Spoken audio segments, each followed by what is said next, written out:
All right, gang, we're back with the second round of the Bill of Rights. We're going to hit Amendments 2 through 10 and also Amendment 14. As we're going through this, you can take some notes on the back of your Bill of Rights page. You should also be thinking of scenarios that you might want to post on your class bulletin board about the protections and limits of these amendments, Amendments 2 through 10, just like you did for the First Amendment. Okay? We'll start with the Second Amendment. The Second Amendment is the right to bear arms. It's been in the news big time lately.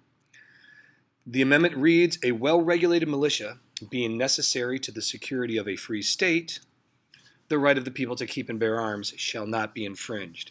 It's actually the only amendment of the Bill of Rights that has the purpose of it, to keep a well-regulated militia, and that's why some people think that we don't necessarily need the Second Amendment anymore because we don't need a well-regulated militia.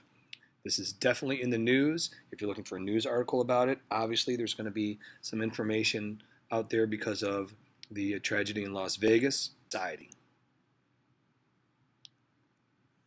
And by the way, there can be limitations on that keeping and bearing arms. There can be restrictions about age and waiting periods and things like that. Many of those are done at the state level. Amendment 3 is about quartering troops. It goes back to the time when the British had the Quartering Act and they would quarter troops in people's homes. It says, no soldier shall in time of peace be quartered in any house. In other words, soldiers can't say, hey, we're coming to live at your house. It does say in time of peace. I don't know what would happen in time of war. Well, it's a great question. But this is something that has really never come up in any Supreme Court case ever, the Third Amendment. That brings us to the Fourth Amendment, search and seizure.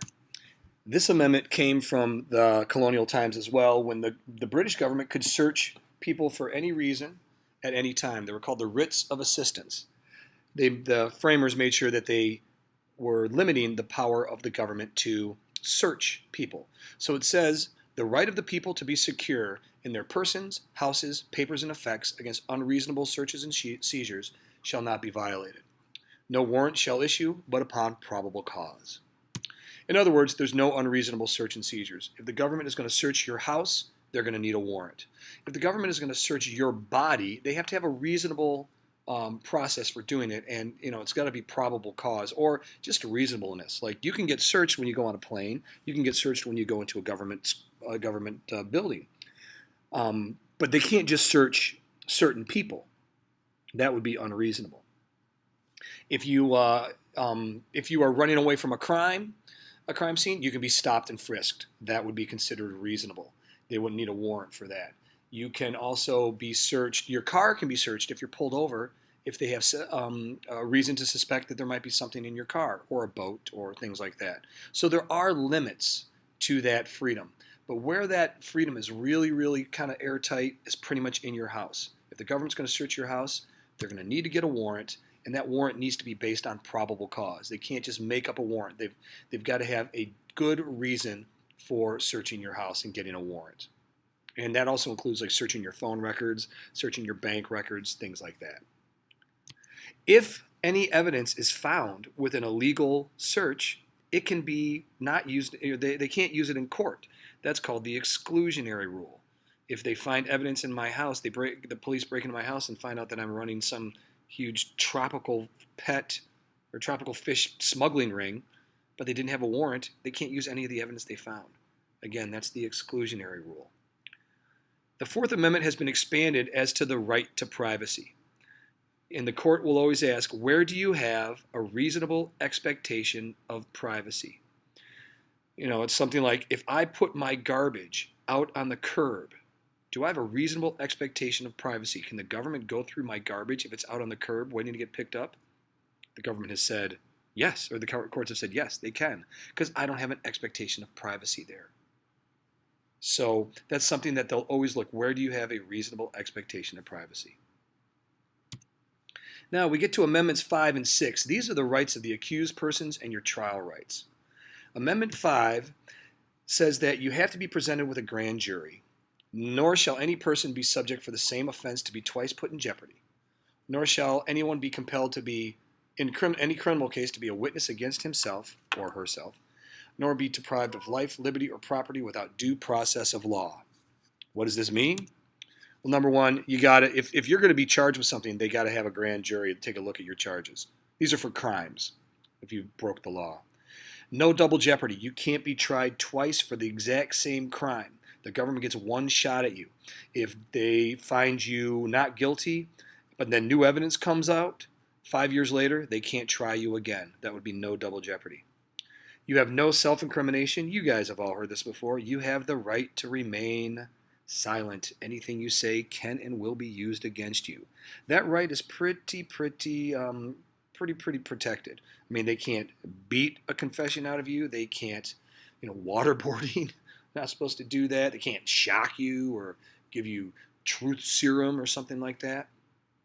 And then finally, the government has to follow the rules in your trial. They can't take away your rights or your liberties without due process of law. They also can't take away your property without due process of law. The government can't come and take away your, can't say, hey, we're going to build a road through your house or through your front yard without going through the courts in due process of law. And by the way, there is such a thing as eminent domain. The government could say, we need to expand this road. You're going to lose part of your front yard. It's happened. But they got to go through the courts. Amendment 6 is what happens if you ever have a trial. All right. You shall have a speedy trial, a public trial, a trial by an impartial jury, and you have to be informed of the nature and cause of the accusation. What all this means is your trial has to be speedy. Now, speedy is up to the courts. Some trials take forever. But it's also got to be public. All right? We don't want things to be done in private. We want the government to act in public. You have to have an impartial jury, which means that the jury can't be biased one way or another. There have been a lot of cases about impartial juries with respect to race. In the South during the 1950s, an African-American defendant would get an all-white jury, and that was found to be unconstitutional. You could never be on a jury if I'm on trial. I could never be on the jury if you're on trial. You also have to be told of your charges. You can't be, they can't just say, oh, we're going to hold you and put you on trial and not tell you why.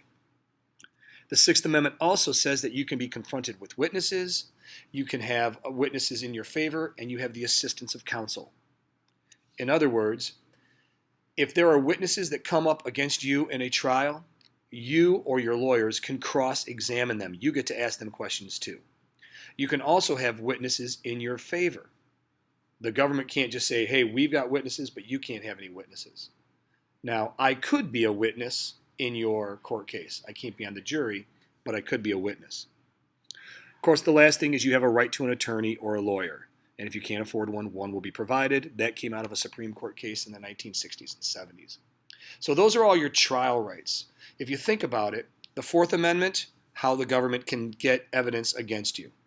The Fifth Amendment, how the government can accuse you of a crime and what your rights are. And then the Sixth Amendment, once they have evidence and once you're accused of a crime, what rights do you have in a criminal trial? Sound good? One thing though, gang, none of these really, I shouldn't say none of these, but many of these don't apply to you. Like you don't have the right to a jury trial as a minor because you can't have a jury of your peers. You couldn't have a jury trial with a bunch of other 14-year-olds. So you would have a bench trial with a judge. But you do have the right to remain silent, and you have the right to an attorney, and you have the right to due process. Even in school, keep that in mind. I just can't suspend you. Like I'm an 8th grade teacher. I can't just say, oh, you're suspended because you you made fun of my Lions flag. We have to go through a process. And I wouldn't suspend you for that anyways because it's freedom of speech. Amendment 7, this says a trial by jury in civil cases. It says that in any suit of common law, a civil case is when you sue somebody. If the value in controversy should exceed $20, the right of a trial by jury shall be preserved. It just means that if you sue somebody and it's for over $20, you get a jury. Bottom line, it's pretty easy. Amendment 8, okay, let's say that you have been accused of a crime. You've gone through a trial. You've been found guilty. Amendment 8 is all about the limits of fines and punishments. The 8th Amendment says no excessive bail shall not be required, nor excessive fines imposed. In other words, There's no excessive bail or no cruel and unusual punishments. Excessive bail or a fine would be for a speeding ticket, your fine is $1 million, or you shoplifted. If you shoplifted, cruel and unusual punishment would be 50 years in jail, or that they cut your finger off, or they forced you to take my class again. That would be cruel and unusual. Now, notice on no excessive bail, it doesn't mean that you're guaranteed bail. If it's a really, really bad crime, you might not get bail. But bail lets you get out of jail so that you can prepare your defense. That's what bail is. It's not always guaranteed. If it's a really, really bad crime, they might not give you bail because that might not be considered excessive. Who considers what's excessive? Who considers what's cruel? Who considers what's unusual? That's up to the judicial branch. And the capital punishment, the death penalty, has not been considered cruel and unusual. There is a federal death penalty. There are some states that still have a death penalty. Wisconsin does not have a death penalty. Amendment 9, the rights of the people. This goes back to the Federalists versus the Anti-Federalists. It says that the enumeration of the Constitution of certain rights shall not be construed to deny or disparage others retained by the people. In other words, the people have more rights than those listed. If you remember the Federalists and the Anti-Federalists, the Federalists argued that if you list your rights, you limit your rights. This Amendment 9 says that, no, we don't limit our rights. We do have more rights. They belong to us. That would include the right to vote, because that's not listed. The right to marry, that's not listed. The right to have a business, that's not, which isn't really a right, but it's you have a freedom to do that. Those type of things are found under the Ninth Amendment. So it's kind of like the elastic clause for your rights. Finally, the last part of the Bill of Rights, that would be the 10th Amendment, the power of the states and the people. The powers not delegated to the United States by the Constitution, nor prohibited by the states, are reserved to the states, respectively, or to the people. In other words, reserved powers. Remember when we did federalism, and we had the things the national government could do and the things the state government can do? This gives powers to the states. People were worried, the Anti-Federalists were worried that the national government was going to have too much power, so they made sure this amendment got in. Any power not given to the national government goes to the states, which gives the states more powers, while the national government has more power. Sound good? There you go, my friends. That is the Bill of Rights. Hopefully you're coming up with some great scenarios. I've got one additional thing to say.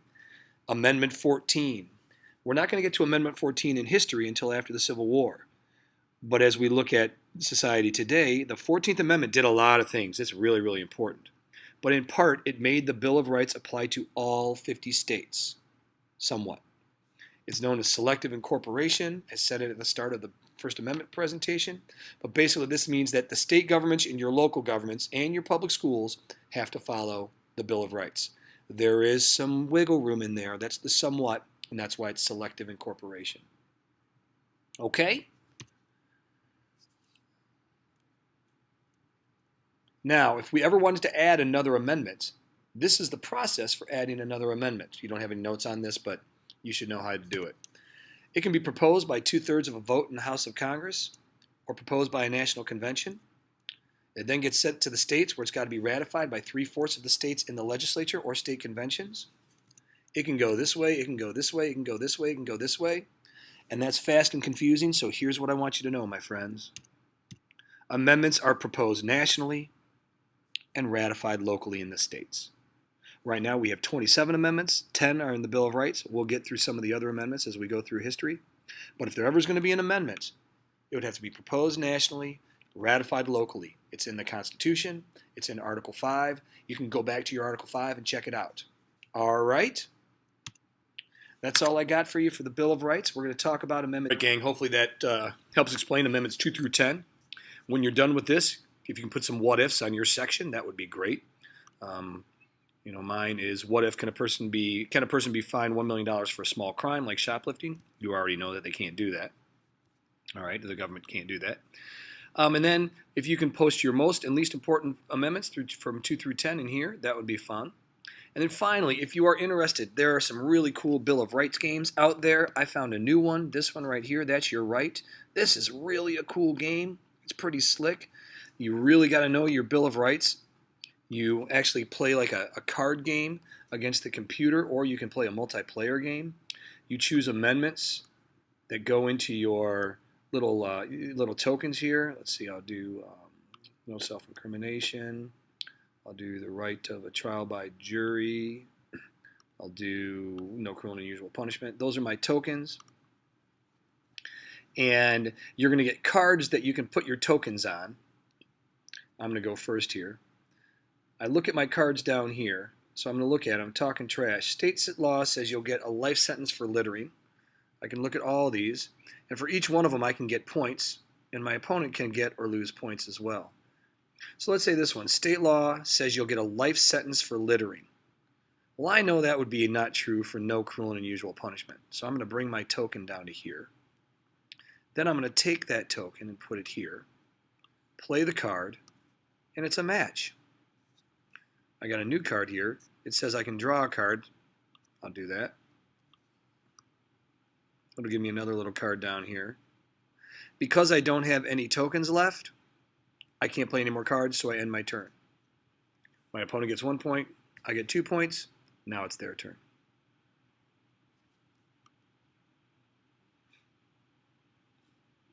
My turn again. I'm going to look at my cards. Which one do I really want to get? I think I want to get this one right here because it's got 3 points. Police seize your 2 handguns in your home. Now, is that going to be 4th Amendment or 2nd Amendment? I think it might be 2nd Amendment. So I'm going to put that down here and let's see how I do. Oh, I matched. Very, very good. Good job, Taft. I still have another token, so I'm going to see if can I get an 8th Amendment one here? No. The judge gives you a 15-year prison term for a bank robbery conviction. Well, that would be under the 8th Amendment. That's probably going to be legal. Boom. And also, you can tap the card and you can find out a little bit more. It's constitutional. You'll find out if it's constitutional or not. It's really cool. I could draw another card here. Let's see what I get. Another one there. And then, oh, look, I can get, my opponent loses 1 freedom point for every correct card I have in play. I'm not going to play that yet. I'm going to wait till my opponent gets a little more points. I'm going to end my turn, get my points. +2, +3, +2. And that's how the game goes. You can also destroy your opponent's cards. If they have like a really good one, like he just destroyed my card. Your opponent might have a really good card that you want to destroy, like this guy right here about freedom of speech. So I'm going to make sure I have freedom of speech in here. And then on my turn, I'm going to go boom and destroy that card. And then I'm going to get a big one for me like this. Put it boom. Yeah, buddy. Then I'm going to find a 2nd Amendment card. Is there a 2nd Amendment here? Burn a flag, ugly art, rash smash, no takebacks. Ooh, no 2nd Amendment card. What's this one? That's not 2nd Amendment. What does John Adams play? Opponent can't remove any of my correct cards. I'm going to put that to save my cards. Yeah. And then opponent loses 1 freedom for every correct card I have in play. I'm going to make my opponent lose 3 points. Yeah. And then I'm going to end my turn. Boom. Points for Taft. Points for Taft. Totally fun game. Oh, he just got 5 points, that jerk. But anyways, try that out. That's a pretty fun one.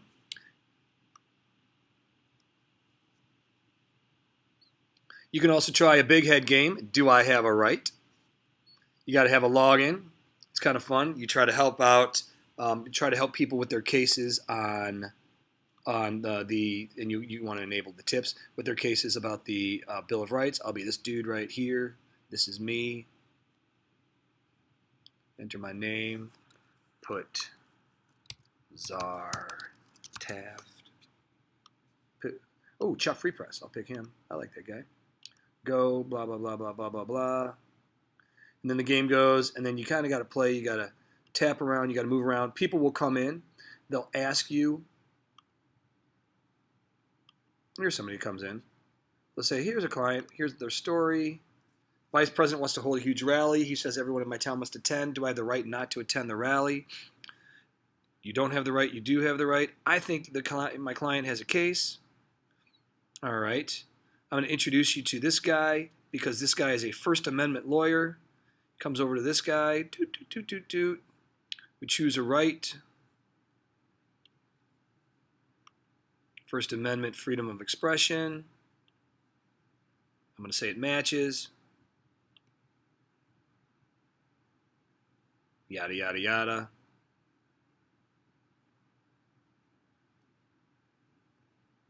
Oh, here comes somebody else. Oh, this one's ready for trial. I click on that. They're going to go to trial. They go to trial. My office is closing. We're going to continue. Talk to this person. Oh, they're going to go to the waiting room. My rapping is crazy good, so I give free concerts on Sundays. I rap about a senator. Do I have a right to rap? Yeah, you got the right to rap. But I don't have a lawyer here to help, so we're going to come back soon. They're going to come back. And it just kind of keeps going and going and going and going and going. All right. Ooh, we won our first case. He's back. Yay, got 200 points. That's how this game goes. Kind of cool. There's some other games that you could play if you wanted to. Listed right here, Life Without the Bill of Rights. Take a look at it. Or you don't have to do that at all. But they're fun. Games are fun, right?